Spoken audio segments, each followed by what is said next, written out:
So what's up guys, I'm back with another video. So in this video guys, we'll be talking about how to win almost every single game in Rules of Survival. Now while watching this play of mine, I'll be explaining it to you. So first is, you have to find a control scheme that you're comfortable with.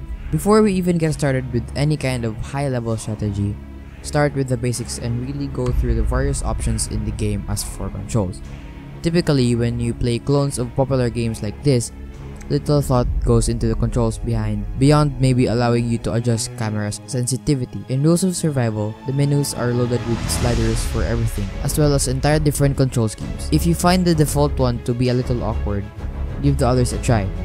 Even if you're okay with the defaults, I still recommend digging into the advanced menu and turning on double tap to turn around. Movement is always a little awkward in games with virtual control, where you can't just rapidly move your mouse. And being able to double tap the joystick and run the other way is fantastically useful, as often the best way to win a match is not getting involved into a firefight at all. The best places to drop. The games begin with all the players loaded onto the airplane, which flies over the island that the battle royale takes place on. Before trying to actually play competitively, just practice jumping out of the plane and seeing how far your parachute can take you to get an idea of how far you can stray from the plane's path. If you pull your parachute early, you can fly farther away, but this comes with a disadvantage of slowing your overall descent. Players who waited until the last second to pull their parachutes will reach the ground first. It means they get loots first. Bring up the map by tapping the minimap. Look for a group of buildings you think you can make it to. Tap to place a marker. Then keep an eye on the HUD at the top of the screen to guide yourself to that point. With any luck, you'll be the only player that decided to drop there, and you'll have full houses full of loot for yourself. The most important thing to do when you've got your parachute out is look around to see where the other players are dropping. Then mentally bookmark those areas as where people could potentially be coming from to kill you. If you see someone heading to the exact same spot you are, you need to decide whether or not you want to divert course and go somewhere else. Looting priority and what to look first. Obviously, when you first drop, you want to scramble for any kind of weapon you can find, since you never know when you're going to run into someone else. But the first things you should be looking for is a backpack and a helmet. Backpacks significantly increase your carrying capacity, which means how much ammo and everything else you can haul around. You're going to be at a serious disadvantage if you need to start passing up medkits and other important items because you don't have a backpack. Helmets protect you from getting killed in one hit with a headshot, so make sure you've always got it. From there, my ideal loadout is one weapon that's good at close distances, like a shotgun or a submachine gun, and any sort of rifle that can have an optic equipped. Scopes are unbelievably powerful in Rules of Survival, as you'll potentially be able to shoot people from so far away that they can't even see you. The drawback is, a scoped rifle isn't great for close quarters combat inside of a house or something, which is where you'll be switching to your shotgun or SMG. The next one is the door meta and leaving loot behind. This is very important. When you enter a house to look in Rules of Survival, you need to open doors.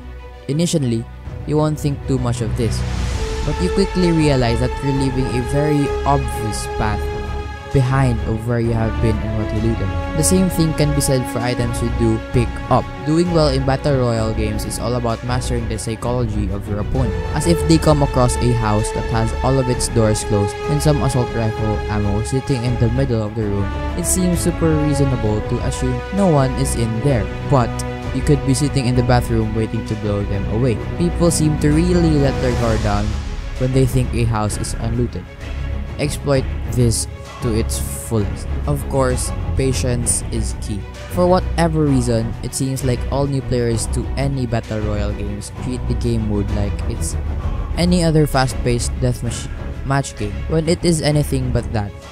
In Rules of Survival, you can often make it to the top 25 by doing nothing but hunkering down and waiting for a couple minutes. I always do my best when I spend the first part of the game chilling out, slowly making my way into the first circle and avoiding all conflict. Collect gear and ammo. Keep your health up and let all other dummies fight among themselves. They're often easy pickings when they're low on health, and get careless from being overconfident from getting a couple of kills. Camping, sitting in one spot and waiting to shoot. And of course, you have to use your headphones. Well, you likely play a lot of mobile games with the sound off Rules of Survival is one you'll want to play with the sound on, or ideally with headphones. You want to use every piece of information the game gives you to determine what to do next. And if you're not using sound, you're missing a massive indicator of where people are. Not many people seem to have figured this out in Rules of Survival. So it seems like the best thing to do is when you hear a car or footsteps, just hit the deck and wait. When they get close enough, an indicator will appear at the HUD on top of the screen. These audio clues are just as good as running actual wall hack, as you can sense exactly where someone is to already your gun opponent, your gun pointing their direction before they come into view. Using sound and patience, as mentioned before, can lead to surviving far longer than you would otherwise just running around like a chicken with its head cut off. Additionally, the plays going overhead as well as the bombs being dropped in the red zone can mask the sound of your movement. Use this to your disadvantages when you think people might be listening for you. Don't fear the safe zone. The primary mechanic that drives these battle royale games is the system of circles that determine where players need to go to not take damage. A primary circle will appear on the map inside of a larger circle. You need to make it to that smaller circle by the time the larger circle hits to its border. Otherwise, you take damage. Something to consider is that in the early game, this damage is not that substantial. But everyone treats these circles like you're going to get insta-gib if you step outside of them. That's not the case at all.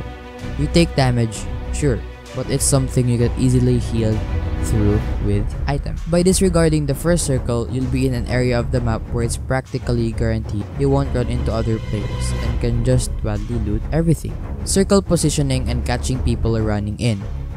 Because people are often so scared of taking damage from the circle, another great strategy is doing the inverse of what I mentioned above and rush to position yourself at the very edge of the primary circle, positioned with good cover, looking out over a road or field which people will need to run through to get to safety. Particularly if people are coming in late or just ahead of the damage dealing force field, they'll be running at full speed, making tons of noise and just generally not paying attention to you, hiding behind a tree waiting to kill them. Crates are the perfect bait. Everyone now and again, a plane will fly over and drop a crate filled with some of its best loots in the game. Initially, you'd think, "Oh, rad, I need that." Problem is, everyone is thinking that. Some of my highest kill games have been games where I've been able to get a good position in the high ground above where a crate dropped. People get loot fever and just run directly to the crates that drop. If you manage to find a scope, picking these players off is like shooting fish in a barrel. Better yet, when you finally need to run in to evade the circle, give yourself a little time to then loot that crate and all the people you killed trying to get. Now, the final reminder is don't bother with duo and squad play unless you're playing with friends. One of the most frustrating parts of Rules of Survival right now is how it seems like tons of people queue up to play duo and squad games, then just screw off and do their own thing. If you're going to play anything beyond solo with random players, it's best to just wait and see where they drop and follow them around. Few people seem to realize what map markers are, and even fewer are using the in-game voice chat. However, you can totally use this to your advantage. Using in-game friend system and forming your own groups and hopping into Discord can give you an unbelievable advantage. Very few duo and squad actually play using any kind of teamwork. So when you arrange a team and actively use voice chat, it is a straight up absurd how easy winning Rules of Survival becomes. So that's it for this video, guys. I hope you win all of your games and get those clothes, buy those clothes, and make sure to subscribe to this channel so you won't miss any guide, and I'll see you next time, guys.